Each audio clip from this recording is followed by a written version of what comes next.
Hey everybody, it's time for me to tell you about some of the amazing books that have come out in the month of July 2020. I have a stack of books here and I bet you're going to want to read every single one of them. So let's get started.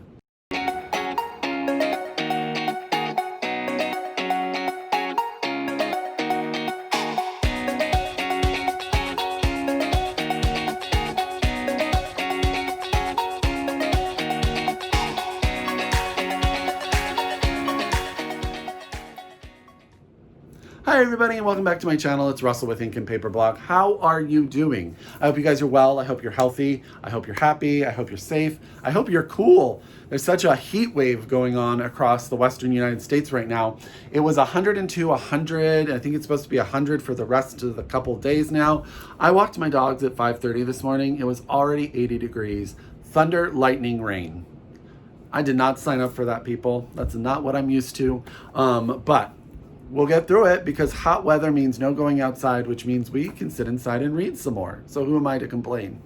As I told you guys a couple of months now, I have moved my videos where I talk about books that have come out in every month. I used to do these release videos at the start of the month, and I found that I was talking about books that weren't out yet, and maybe that didn't get as much bang for a buck because you guys couldn't get your hands on these books right away. So I've moved them into the next month. So it's August, but I'm going to talk about July releases because all of the books that are talking about you can actually order or get your hands on now, which, that being said, this is quite a stack, so you're going to want to get ready. So get out your pen, get out your paper, get out your Goodreads, however you keep track of your TBR. If you are so able, please order some of these books from your local independent bookstore. They are still in need of our help. It has not gotten 100% better for them in any way, shape, or form. So if you are so able, please try to support your local independent. If you are a library user, get your library to get you a copy of these. My aunt and I were just talking this morning. We talk every Sunday. And she was telling me that she ordered a book from her library. They didn't have it, and they ordered it for her so that she could get it and read it. And now she has read it. So I know it's out there. I know you guys can do it. Support your libraries because they need you guys too. They do. So we might as well get started. The first couple books actually came out at the end of June, beginning of July. I got the copies later than my last video. So I wanted to just make sure that I talk about them because I think they're both amazing books. So let's get started. The first book we're going to talk about is Hieroglyphics by Jill McCorkle. That word wanted to trip me up. English, hard. I have been a huge fan of Jill McCorkle's, and I loved and adored her last novel, Life After Life. She's a phenomenal short story writer too, so definitely get your hands on those. If you haven't read any Jill McCorkle, you will not be disappointed. Now, Hieroglyphics is the story of a married couple who has finally retired in life, Lil and Frank, and they've retired to North Carolina. So they go back, and Lil has decided that she wants to go through the family history, and she wants to create a narrative for her children and for her grandchildren in order to sort of understand the family and understand where they come from.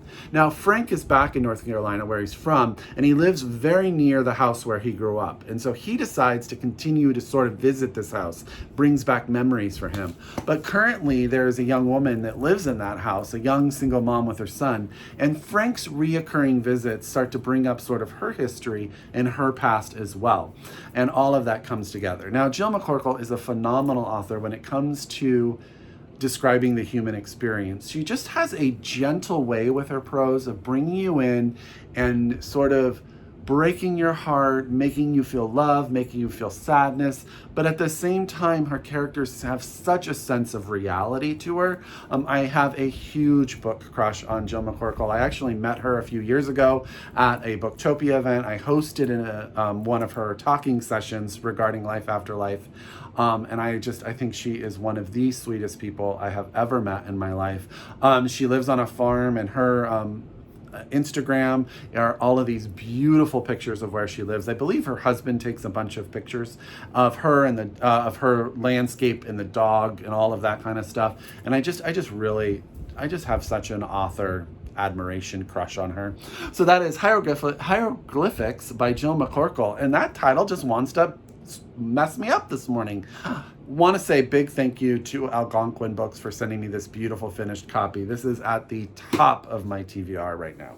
very much my top. Now, the next book is sent to me by Ecco Books and was recommended to me by Matthew Sharapa, who you know is one of my literary gurus, and that is An Ocean Without a Shore by Scott Spencer. This is out now.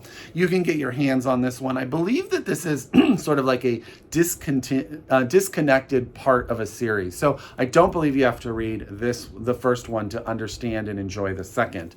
This is the story of Kip and his utter infatuation with Thaddeus. He has been in just sort of love with Thaddeus since college. Now, Thaddeus is married, Thaddeus has children, and Thaddeus's life is a little bit all over the place.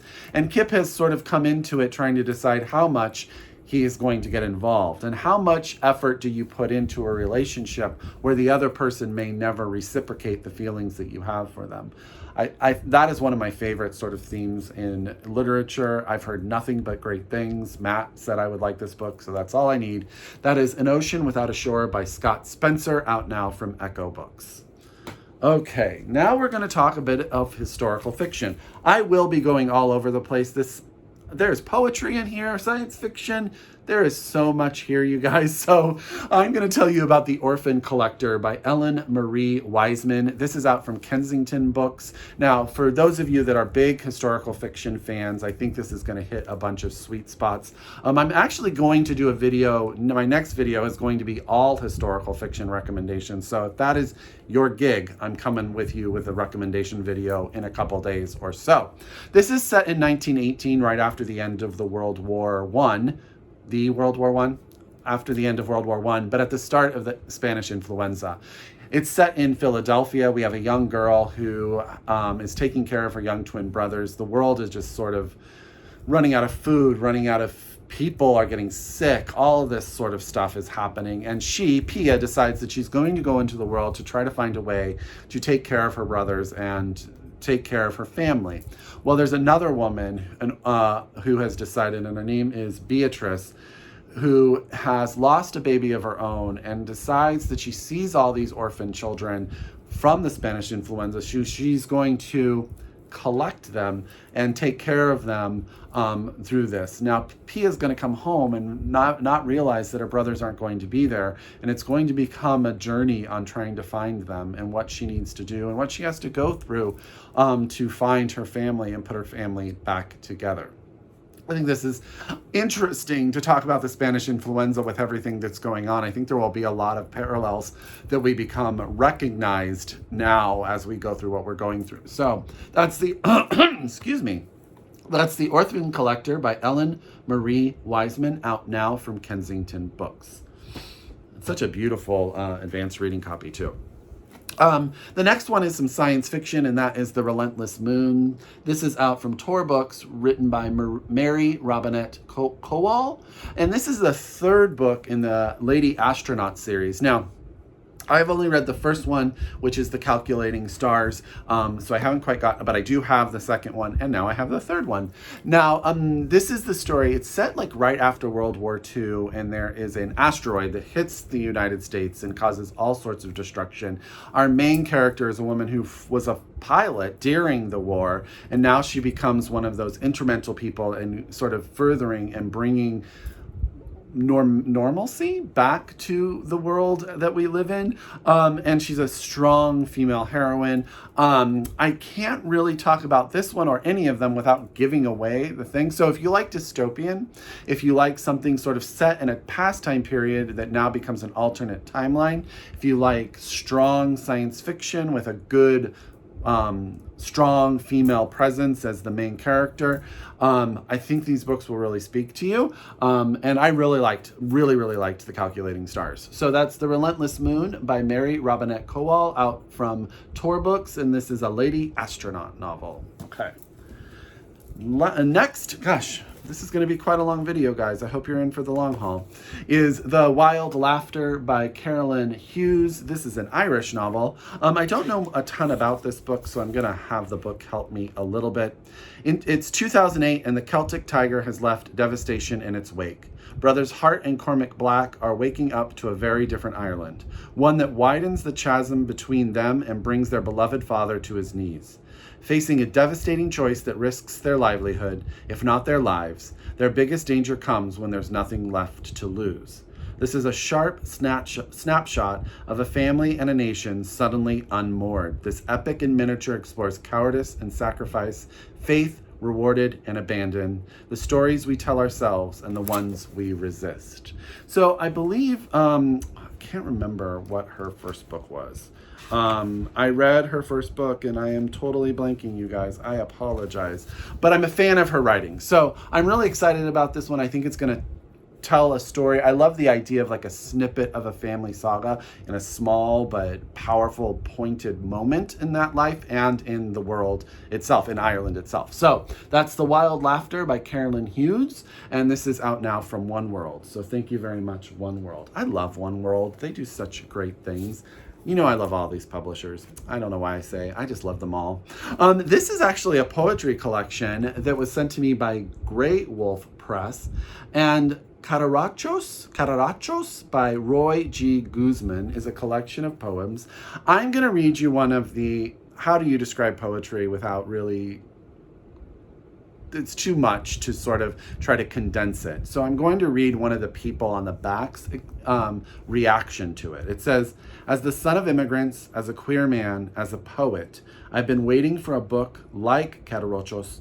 Endlessly inventive and sonically brilliant, the poems refuse borders. Each poem is a gorgeous nexus where numerous dictions, public and private memories, and a vast range of influences intersects, blaze into what cradles, what deplumes. Roy G. Guzman's debut is phenomenally necessary. It has changed and recharged me. So I've been reading like one poem at a time from here, and there's a lot to dissect. It's beautifully done. It just feels very now and very present.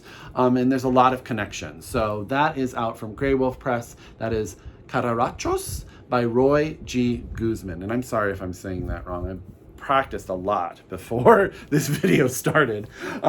Yeah, so there's a little poetry from me. Look at that. Look at that. We're going to go back to fiction, and we're going to talk about One Year of Ugly by Caroline Mackenzie. This is the story of Yola and her family. This is set in Trinidad. And this is the story of this family where they find out that their aunt, who has gotten them out of a bad situation and brought them to this island, has made a deal with, how do they explain it here? They say that, a local criminal, like a crime lord, that was the word I was looking for, named Ugly, has sort of been the financial backing of getting this family out. And now their aunt made this deal, and now that she's passed away, they're sort of on board for the debt.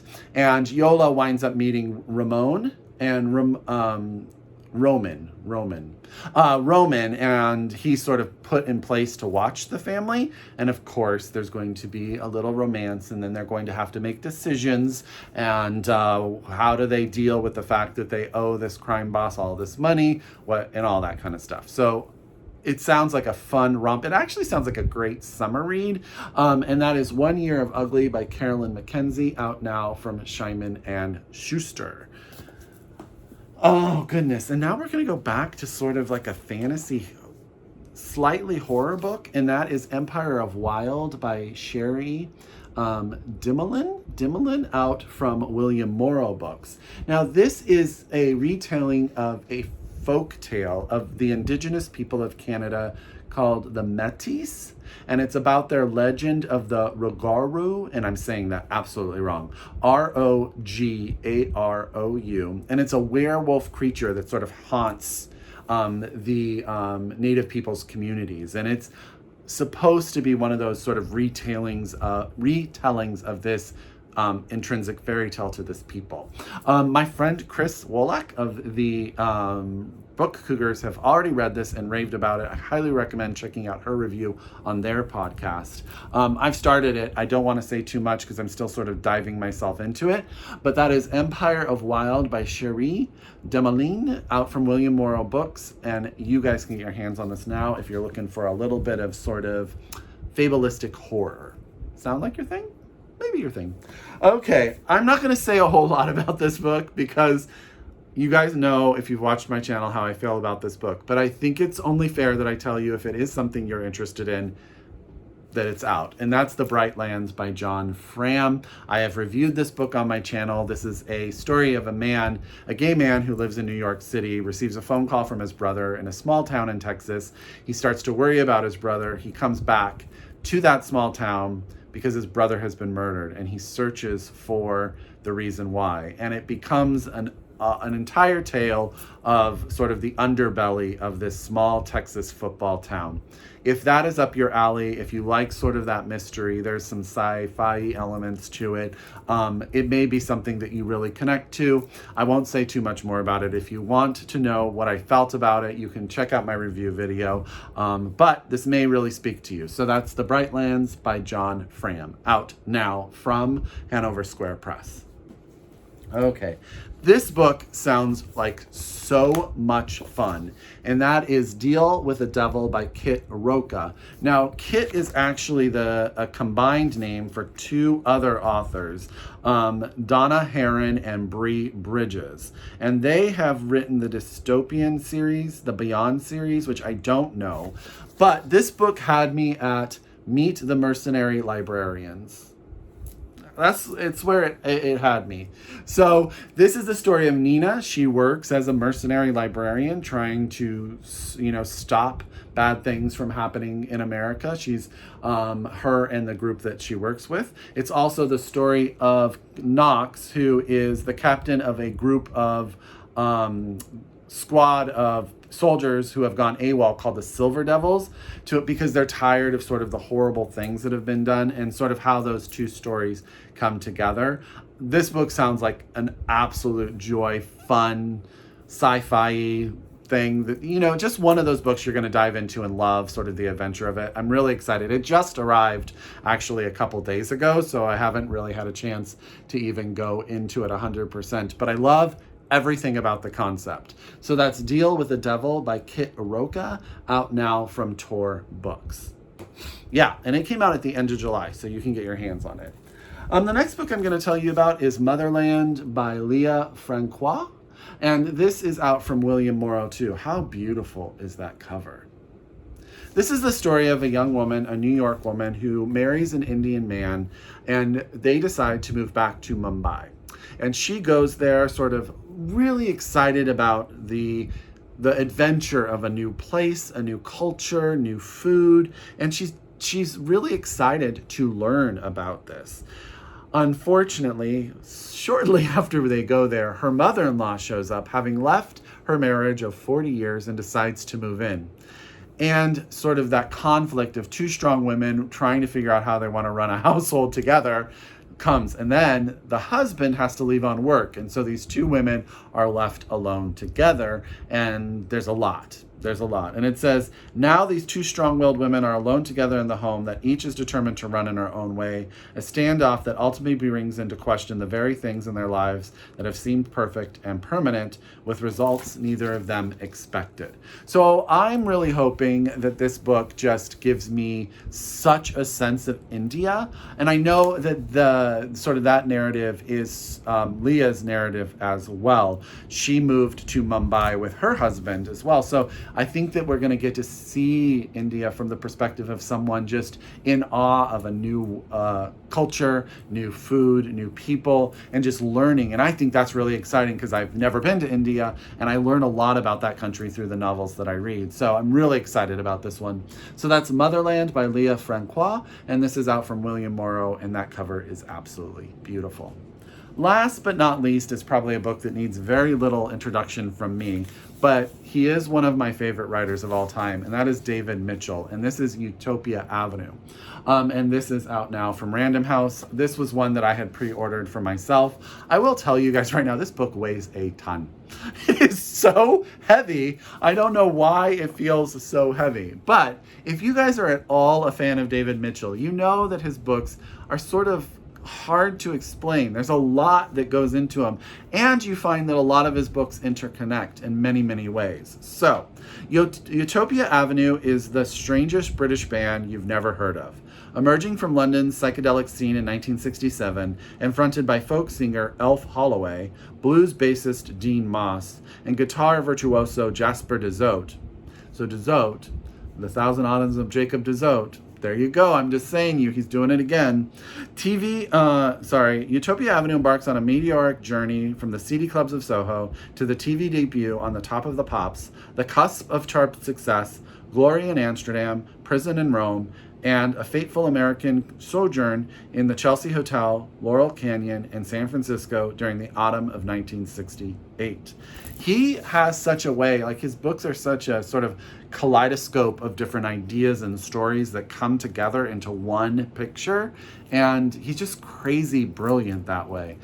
So that is Utopia Avenue by David Mitchell. I'm a huge fan. Cloud Atlas happens to be one of my top 10 favorite books of all time. I love The Thousand Autumns of Jacob de Zoet. I think it's brilliant. I'm a huge fan of the Bone Clocks. So yeah, I'm a huge David Mitchell fan. I hope you guys really enjoyed this video. I hope all of these books wind up on your TBR. So many. Sorry this video is so long. I'm really hoping I'm inspiring you guys to support these authors, and if you can, get your hands on these books as soon as possible. As always, if you're a return subscriber, I could not do this without you, so thank you very, very, very much. If you're new to my channel, I hope you subscribe. I hope you like this video, and I hope you hit that button, that little bell thing, so you get notifications, because I do like to talk about books. So as always, I encourage you to shop locally, read globally, and until next time, I wish you happy reading. Bye!